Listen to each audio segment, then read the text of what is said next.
Thank you. All-time favorite. She's doing such a great job. Yes. So, your special occasion to know. So, as a more better half for জন্মদিন সেই জন্মদিনৰ উপলক্ষে আমি এটা সৰুকে kind of surprise we are planning. Wow, it's so pretty. ভিডিওটো চাই আপোনালোকে ধৰিব পাৰিছে চাগে যোৱা 22 জানুৱাৰীত মোৰ জন্মদিন পাৰ হৈ গৈছে আৰু জন্মদিনৰ উপলক্ষে এটা ভিডিও ভাবিলো আপোনালোকলৈ আগবঢ়াও কিনো কৰিলো মই মোৰ বিশেষ দিনটোত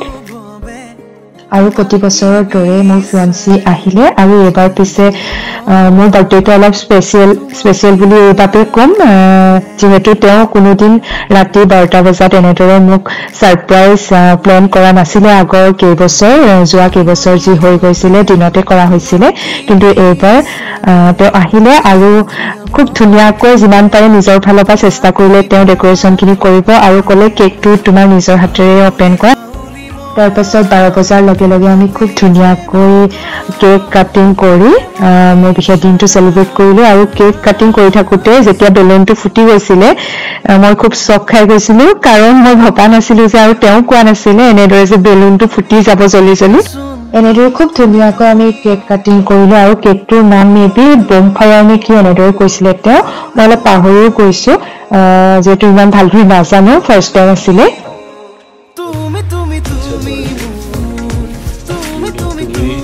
Expert to make this and there is a girl named actually I don't know her name but her Insta ID is Pastel Wings and she makes such a beautiful আৰু কেকৰ ৰিভিউটো মানুহজনে খুব ধুনীয়াকৈ দিলে আসলতে খুব ধুনীয়া কেক বনায় তেওঁ তাইৰ পৰাই লৈ যিবাৰ মোক দিয়ে আৰু ইয়াৰ নেক্সট ডে আমি মন্ট্ৰিয়ললৈ বুলি ওলাই আহিলো ৰাতিপুৱা যেহেতু তেওঁ দেৰি হৈ আছিলে যাবলৈ সেইবাবে জলদি মৰ্ণিঙতে আহি গলো যেহেতু মোৰ বাৰ্থডে বুলিলে ভগৱানৰ ওচৰত মূৰটো দুৱালেহে দিনটো ভাল যোৱা যেন লাগে সেইটো চাগে চবৰে ক্ষেত্ৰতে হয় আৰু জন্মদিনৰ দিনা প্ৰথমে আহি দেৰগাঁৱতে থকা মেঘেৰটিং শিৱদৌললৈ আহি আমি দুজনে শৰাই আগবঢ়ালো আৰু ভগৱানৰ আশীষ লৈ গোটেই দিনটো আৰম্ভণি কৰিলো আৰু ইয়া দেখিছেনে নেঘেৰটিং তলতটো জানেই সকলোৱে বান্দৰৰ কেনেকুৱা তাণ্ডৱ আৰু আমি হাত ধুব যাওঁতে দেখিছো একদম পানী খাই আছে ইমান ধুনীয়াকৈ দেখি খুব মৰম লাগিলে ভিডিঅ'টোত কেপচাৰ কৰি ৰাখিলো আৰু আমি বন্তি জ্বলাই এনেদৰে সেৱা লৈ ঘৰলৈ উভতিলো আৰু খুব ধুনীয়াকৈ গ'ল মোৰ বিশেষ দিনটো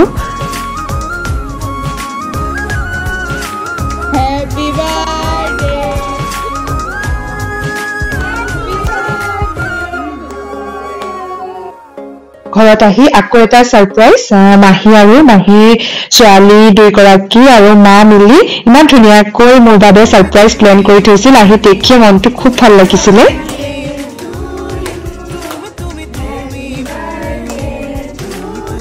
আৰু আপোনালোকে চাগে ধৰিব পাৰিছে মই কিমান সুখী হৈ পৰিছিলো বিশেষকৈ ঘৰৰ মানুহখিনিৰ পৰা সেই বিশেষ দিনটোত ইমান বিশেষ মৰম পাই মৰম আদৰ পাই মোৰ বুজাবলৈ মানে ভাষা নাইকিয়া হৈ পৰিছিলে মই অলপ ইমোচনেলো হৈ পৰিছিলো সেই মুহূৰ্তত যিহেতু জীয়াৰী জীৱনৰ মোৰ শেষৰটো জন্মদিন আছিলে সেইবাবে খুব মানে আৱেগিক হৈ পৰিছিলো আৰু খুব ভালদৰে ফেমিলিৰ সৈতে গোটেই দিনটো মই এবাৰ কতো বাহিৰত ওলাই যোৱা নাছিলো ৰাতিপুৱাই যি মন্দিৰত গৈ আহি মই খুব ধুনীয়াকৈ ফেমিলিৰ লগত গোটেই দিনটো স্পেন্ড কৰিলো আৰু মই নিজকে বহুত লাকি বুলিয়ে ভাবো এজ এ সিস্টাৰ যেহেতু মোৰ নিজৰ ভণ্টি একেবাৰে নাই যদিও মোৰ কাজিনছ সিস্টাৰখিনি বহুত বেছি কেয়াৰ লয় মোৰ বহুত বেছি মৰম দিয়ে আৰু আই হোপ এই আমাৰ বন্ডিংটো আগলৈ এনেদৰে থাকে আৰু এইখন দেখিছেনে এইখন নৰ্মেল লেটাৰ বুলি মই নাভাবো যিহেতু ইয়াত বহুতখিনি মৰম আৰু কষ্ট সোমাই আছে আৰু পুৰণা এটা ডিজাইন দিব ভণ্টিহঁতে চেষ্টা কৰিছে আৰু এই ফুলখিনিও তেওঁলোকে নিজ হাতেৰে বনাই আনিছে